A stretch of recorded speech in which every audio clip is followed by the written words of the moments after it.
Hello everyone, আৰু আজি হৈছে সেকেন্ড ডে আমাৰ 1 month মেকআপ ক্লাছৰ আৰু আজি তেওঁলোকক মই অকমান প্ৰেক্টিস কৰিব দিছো কেনেকৈ এটা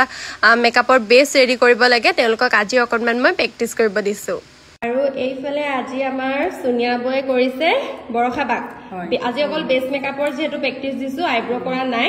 আৰু আজি বেস মেকআপটো বয়ে খুব ধুনিয়া কৈছে বো হিকি কেনেকুৱা লাগিছে ভাল লাগিছে হা বহুত ভাল লাগিছে পাইব কেনে পাইব ধুনিয়া হৈছে আজি প্ৰথম দিনা আজি প্ৰথম প্ৰেক্টিস দিছো খুব ধুনিয়া কৰিছে আৰু এইফালে বৰখা বাই কৰিছে আমাৰ এইফালে আকন আগলা হা এলে ৰুকসানা কৰিছে আৰু আজি বৰখা বাই আজি আইব্ৰোজো কৰিছে খুব ধুনিয়া মেকআপটা বেসটা কৰিছে চাওক আইব্ৰোজো ইমান ধুনিয়াকে কাট কৰিছে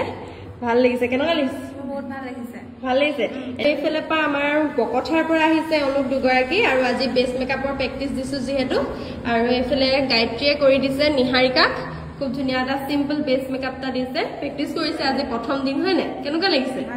ভাল লাগিছে ন আৰু ধুনিয়াকে প্ৰেক্টিস কৰিবা আৰু ধুনিয়া হৈছে আৰু নিহাৰিকাই কৰিছে এইফালে গায়ত্ৰীক বেস এইফালে এতিয়া ৰুকসানাই প্ৰেক্টিস কৰি আছে